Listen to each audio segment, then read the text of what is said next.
Maintenant, on va parler de fonctions en escalier pour pouvoir donc l'intégrer.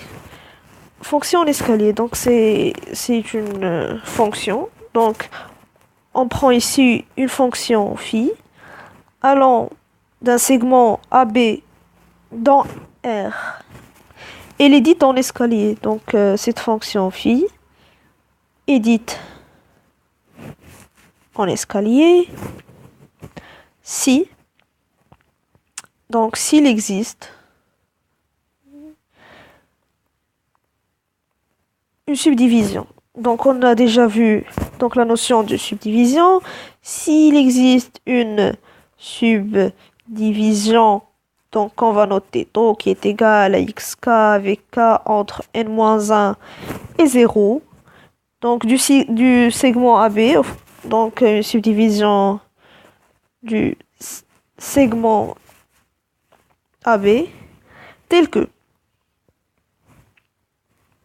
notre fonction phi, elle est constante. Donc telle que phi est constante donc sur cet intervalle. Donc sur les intervalles ouverts, il faut noter qu'ils sont ouverts sur les intervalles. Donc xk plus 1. Donc pour tout cas ici, donc pour tout cas appartenant à 0, n-1. Donc on a ici, si phi elle est constante sur ces intervalles xk plus 1. Donc, c'est une phrase ici, donc en français, si on veut la traduire en phrase mathématique, on va avoir, donc ça veut dire qu'il existe, donc il existe un ck, c'est notre constante qui dépend de k, qui appartient à R, tel que pour tout x appartenant à notre intervalle xk plus 1, on va avoir phi de x qui est constante, qui est égale à ck. Donc, voilà. Donc, là, c'est juste une traduction. Donc, il existe une constante de ck, telle que pour tout x appartenant à notre intervalle xk plus 1, on va avoir phi de x qui est constante. Donc, la subdivision tau, donc tau est dite subordonnée à phi.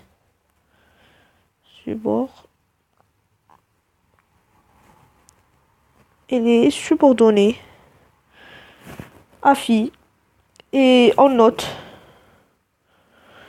l'ensemble. Donc on va ici parler d'ensemble. On le note comme ça. AB dans R, c'est l'ensemble des fonctions en escalier. L'ensemble des fonctions en escalier sur AB. Donc, l'ensemble de toutes les fonctions en escalier, on le note. Donc, E, donc c'est juste E, donc entre parenthèses segment AB, donc dans R. Voilà la définition d'une fonction en escalier. Donc, la première des choses, il existe une subdivision. On doit trouver une subdivision dans AB, dans notre ensemble de départ, puis tel que phi, elle est constante sur ces intervalles xk plus 1, pour tout cas appartenant à 0, n-1. Donc, si on veut traduire, on va avoir, il existe ces cas appartenant à R, tel que pour tout x appartenant à xk, l'intervalle ouvert xk plus 1, on a phi de x qui est égal à ck. Donc, bien sûr, si on veut donner donc des exemples, il y a l'exemple le plus classique, donc c'est la partie entière. Donc f de x qui est égal à la partie entière, donc c'est une fonction en escalier. C'est une fonction en escalier, donc sur tout segment AB de R. Tous les segments sont valables sur tout segment AB de R. Voilà. Donc, on peut donner un deuxième exemple. Voilà le premier exemple. Un deuxième exemple. Donc, on va considérer la fonction g de x. Elle est égale à 1 si x appartient, par exemple, à 0, 1. Elle est égale à 2 si x appartient à 1, 2. Et elle est égale à 0 si x appartient donc au point. Donc, si on est donc point 0, 1, 2. C'est une fonction en escalier. C'est une fonction en escalier sur l'intervalle si 0, 2. Pourquoi? Donc, on parle de fonction en escalier s'il existe une subdivision. Donc, on doit trouver une subdivision. Donc, notre subdivision, on va choisir notre subdivision. Donc, taux est égal 0, 1, 2. C'est une subdivision subordonnée à G. Donc, taux 0, 1, 2 est une subdivision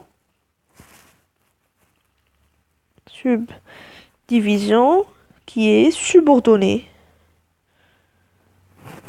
à G. Donc, voilà notre subdivision qui est subordonnée à G. Donc, c'est une fonction en escalier. Donc, il y a un troisième exemple. Toute fonction qui est constante est une fonction en escalier. Donc, on peut trouver ça évident. Toute fonction constante est une fonction en escalier. Si on veut donner ici une représentation, on va avoir une fonction qui est constante. Je veux prendre mes xk et xk plus 1. On aperçoit qu'elle est constante sur tout intervalle. Donc, toute fonction constante est une fonction en escalier. Donc, ici, on va donner une petite remarque. Remarque. Si taux est une subdivision subordonnée à phi, donc, toute subdivision plus fine que taux est une subdivision de phi. Ça veut dire, donc, si taux est une subdivision subordonnée à phi, c'est une subdivision subordonnée à notre donc, fonction phi en escalier. Ça veut dire donc que toute subdivision plus fine que taux, elle aussi est subordonnée à phi. Donc si je peux me trouver donc toute subdivision plus fine que taux est elle aussi une subdivision subordonnée. Donc une subdivision subordonnée de phi.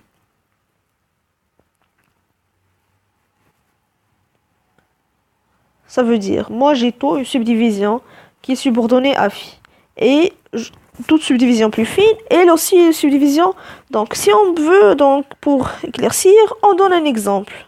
Donc on reprend notre exemple ici, qu'on avait vu, donc on le représente. G de x donc est égal à 1, si on veut représenter ici. Donc voilà. On va avoir donc ici notre 0. Voilà le 1. Et voilà donc notre 2. Donc 1 si x appartient à 0, 1. Donc voilà 1. Donc si x appartient à 0, 1, je vais avoir donc qui est égal à 1. Donc, ici, notez que c'est l'intervalle ouvert. On le note comme ça. Donc les points 0 et 1 sont exclus. 2 si x appartient à l'intervalle ouvert 1, 2. Donc, notez que c'est constant. Donc, 2 si x appartient à 1, 2. Donc on est, voilà notre intervalle 1, 2, c'est égal à 2.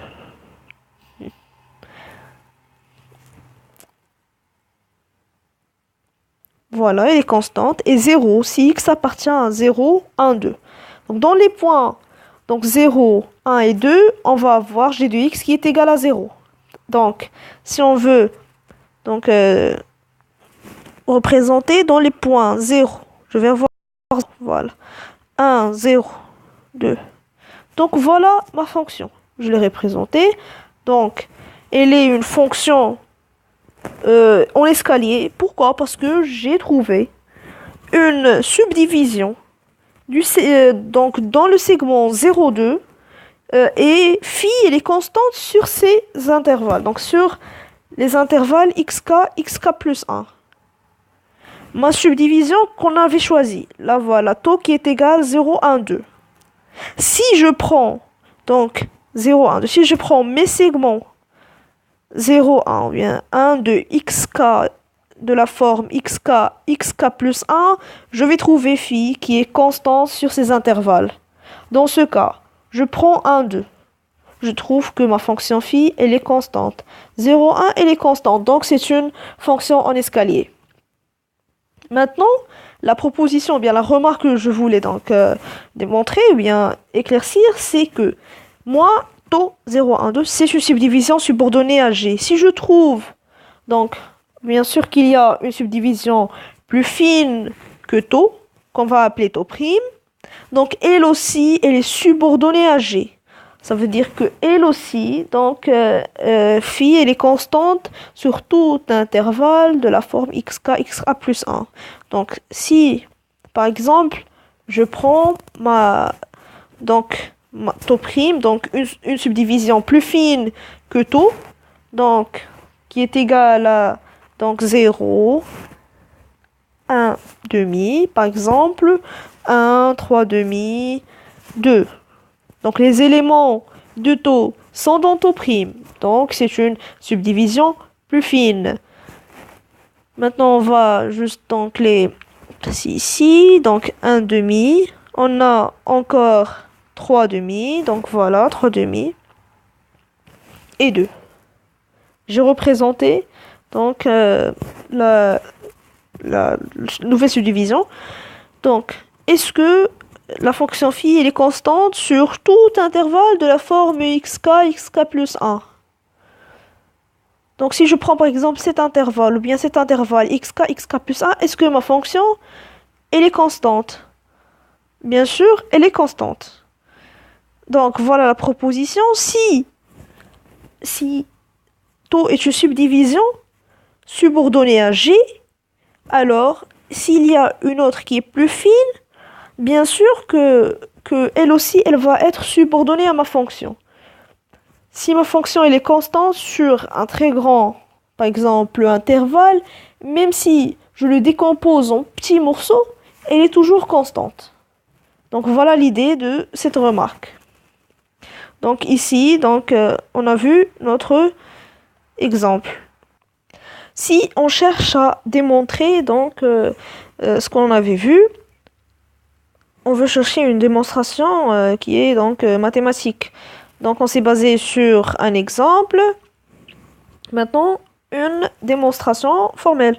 Donc, soit taux, une subdivision à une fonction en escalier phi. Soit taux, une subdivision qui est subordonnée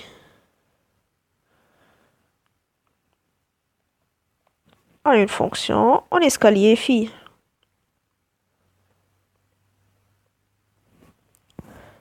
D'un segment AB, bien sûr. Donc, n'oublions pas ce qu'on veut montrer. On veut montrer que toute subdivision plus fine que taux, elle aussi, elle est subordonnée à phi.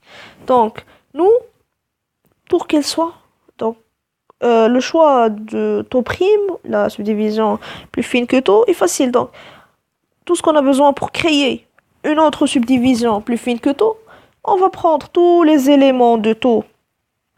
Donc, dans AB, par exemple, voilà notre taux. Donc, taux prime.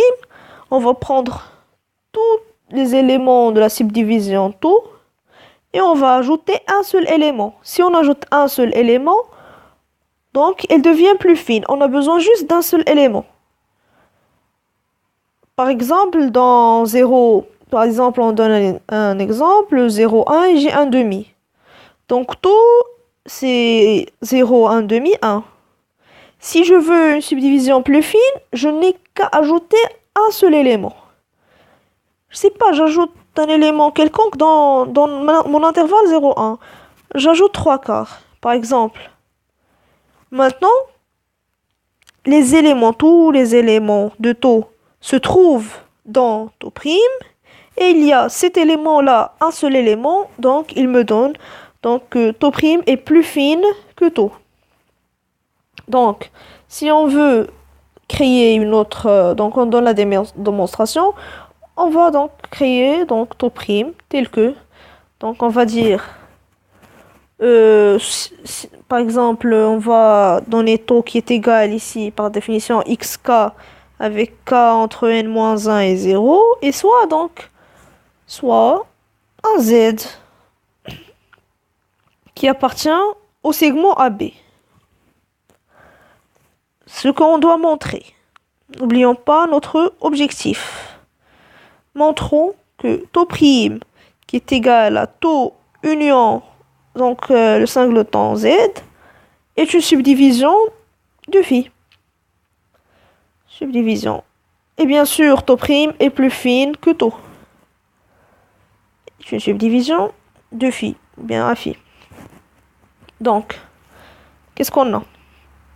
On commence la démonstration. On a taux, une subdivision à phi. Taux, une subdivision à phi. Ça nous donne par, donc on applique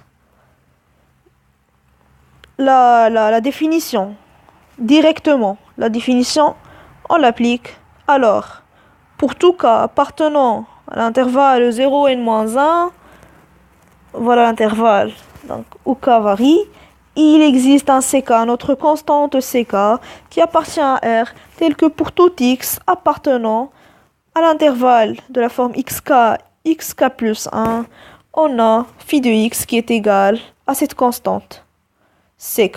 Qu'est-ce qu'on a fait? On a juste appliqué donc la définition. La définition, ça veut dire quoi? Une subdivision donc à une fonction.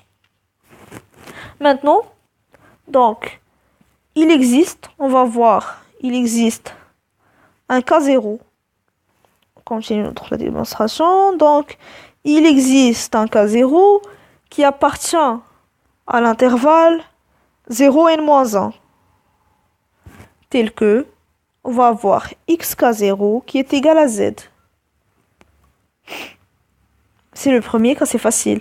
Donc, si xk0 est égal à z, ça veut dire quoi? Ça veut dire que taux est égal à taux prime. C'est un cas particulier. Si par exemple, j'ai par exemple ici x0 qui est égal à a, ici xn qui est égal à b.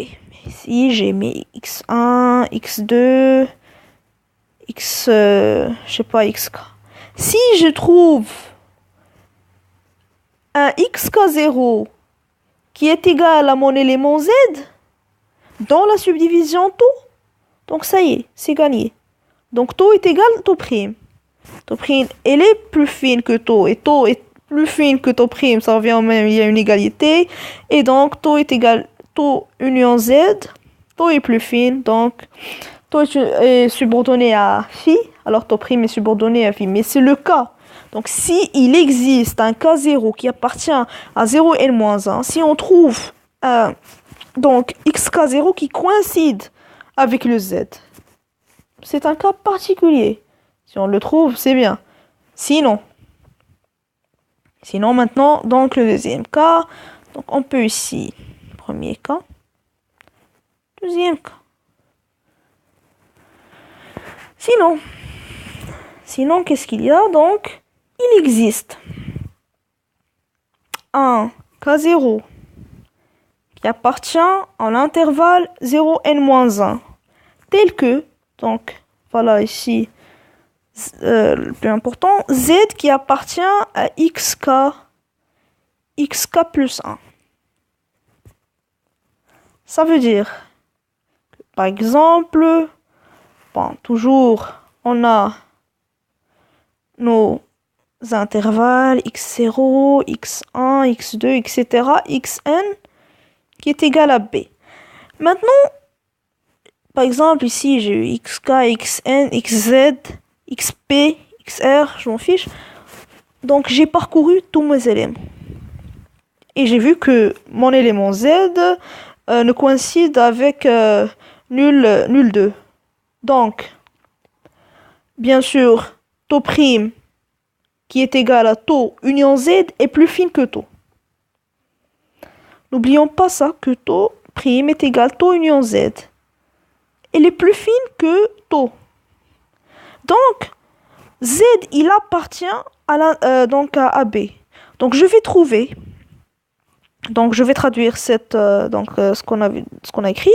Donc, je vais trouver un K0.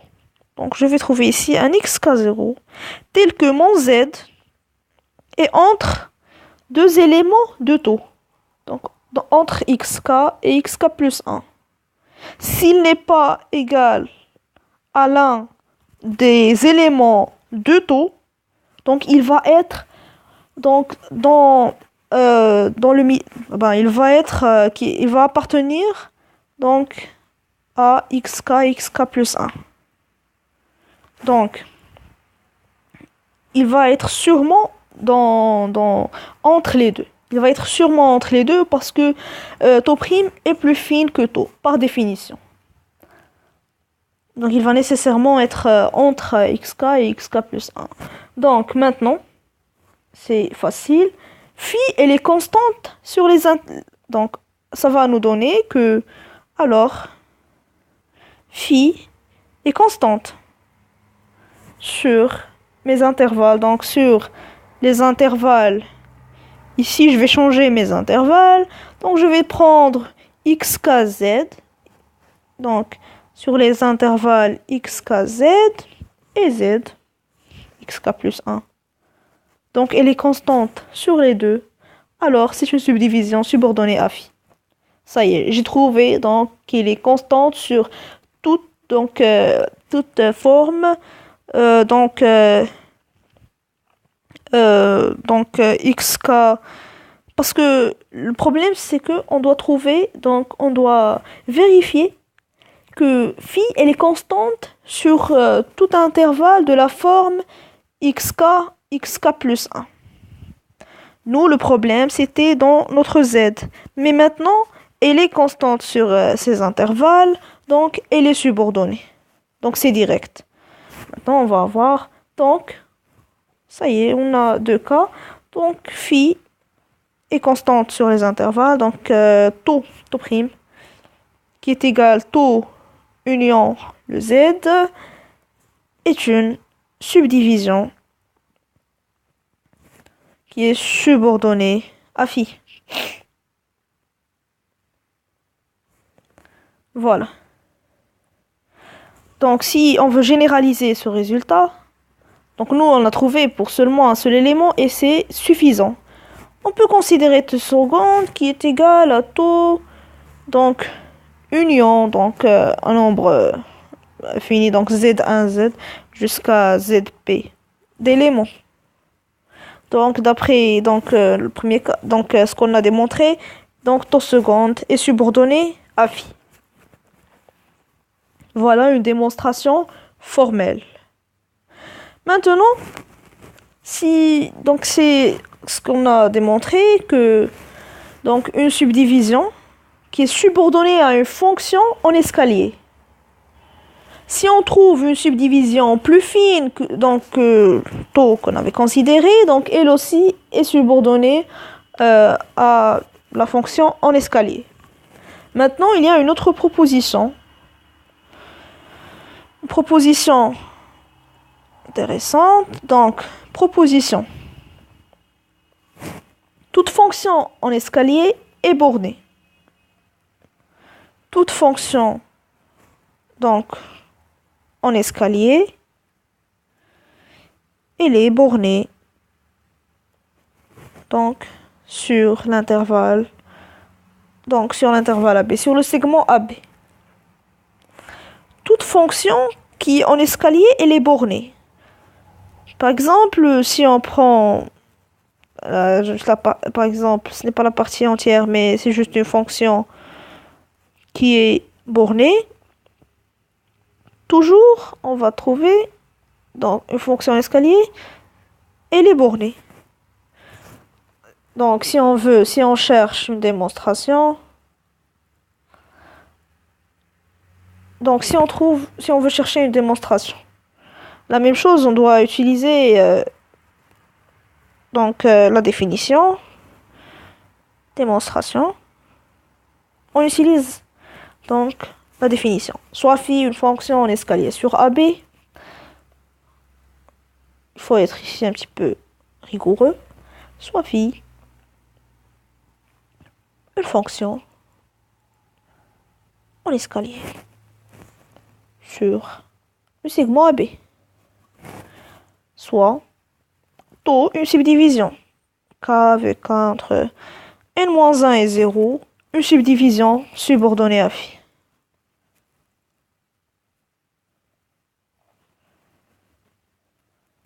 Subordonnée à phi. Donc, qu'est-ce qu'on va faire? On va appliquer la définition qu'on doit connaître par cœur. Donc, pour tout cas appartenant à 0 et n-1, pour tout, il existe une constante ck qui appartient à R. Pour tout x appartenant à xk plus 1, on va avoir notre fonction phi qui est constante, phi de x qui est égale à ck. Elle est constante. Maintenant, qu'est-ce qu'on va faire? On va considérer le max. N'oublions pas qu'on veut montrer qu'elle est bornée. Donc, m, c'est le max. C'est soit m, le max des ck. Et phi de xk. Donc, maintenant, si on veut, pourquoi on a posé un m et tout ça? Donc, n'oublions pas ce qu'on veut montrer. On veut montrer que toute fonction en escalier est bornée. Donc, toute fonction en escalier est bornée. Elle est donc... Non, c'est pas ici encore. Donc, toute fonction en escalier est bornée. Ça veut dire quoi une fonction bornée? Une fonction est bornée. Donc ici en titre de rappel, une fonction est bornée, si et seulement si il existe un grand M appartenant à R, tel que, donc pour tout x appartenant à D de f normalement, ok, donc à D de f, domaine de définition, la valeur absolue de f de x est inférieure à m. Donc si on est dans les fonctions usuelles qui sont continues, donc on va toujours trouver donc la valeur absolue qui est donc entre par exemple ici m et moins m. Donc elle est bornée. Mais nous, on parle de fonctions en escalier. Et dans les fonctions en escalier, on a deux cas. Voilà mon segment par exemple AB. x0, xn. Une fonction en escalier. Elle admet donc une subdivision. Donc une subdivision taux, x1, x2, etc., xk, etc. Donc, il y a deux cas. Soit, donc, elle est constante. On avait dit qu'une fonction en escalier, ça veut dire qu'elle est constante sur un intervalle de la forme xk plus 1. Mais si par exemple on prend l'image de xk est un point, donc elle est aussi en escalier. Voilà, ici on va voir phi de xk. Ou bien on peut prendre constante sur tout un intervalle. Ça veut dire par exemple ici, donc elle va être de cette forme. Et donc maintenant ça entre donc ma constante, par exemple ici on va la prendre C2, selon la définition. Donc soit elle est donc constituée donc d'un segment comme ça et constante, ou bien d'un point. On a vu dans plusieurs exemples, par exemple celle-là, celle-ci, c'est une fonction en escalier. On ajoute ici des points partout. C'est une fonction en escalier. Donc ça va justifier le choix donc de ce M là, de ce max qu'on a posé. Maintenant, soit donc on va distinguer deux cas. Donc soit premier cas. Bon, soit X qui appartient à AB. Si on a donc il existe un K0 qui appartient à l'intervalle 0 n-1 tel que donc phi de x est égal à xk. Si mon x il coïncide avec xk, il est égal à un point. Donc qu'est-ce qu'on va avoir? Phi de x, la valeur absolue est égale à la valeur absolue de phi de xk qui est inférieure à m. Phi k0. Donc m c'est le max des deux. Et dans ce cas, c'est phi de xk. Donc le m est supérieur ou égal. Donc tous les points qu'on avait, par exemple si on avait un point, voilà, phi de xp, phi de xr, etc. Donc on va avoir toujours donc un m qui est égal à phi de xk qui est supérieur. Donc à ce choix. Donc le deuxième cas qu'on a. Donc le deuxième cas, sinon, donc s'il existe, si il existe un K0 qui appartient à l'intervalle 0 n-1. Ici, il y a un petit détail. Si il existe un K0 qui appartient à 0 n-1. En effet, si on doit écrire s'il existe K0 qui appartient à 0 n. Pardon. Pourquoi? Parce que on a donc n possibilités, soit là, soit là, soit là, soit là. On a n points. Par contre, donc si on veut, donc s'il existe, je vais terminer ma phrase, s'il existe un K0 qui appartient à 0 n-1 tel que x entre K0 plus 1 et xk0. Donc maintenant, il va être compris entre, par exemple, xk0 plus 1 et mon x, il est là. Donc, il va avoir seulement n-1 possibilités. C'est comme si on dit, par exemple, on donne un exemple, 0, 1, 2, 3. Ou bien pour bien donc montrer, j'ai 1, 2, 3, 4. Donc, si je dessine ici des segments, combien j'en ai? J'en ai 3. Voilà le premier, voilà le deuxième, voilà le troisième. Par contre, j'ai 4 nombres. C'est la même chose qu'on a ici. C'est le même effet, c'est le même phénomène. Donc, si x, il est compris entre xk0 et xk0 plus 1, donc dans ce cas,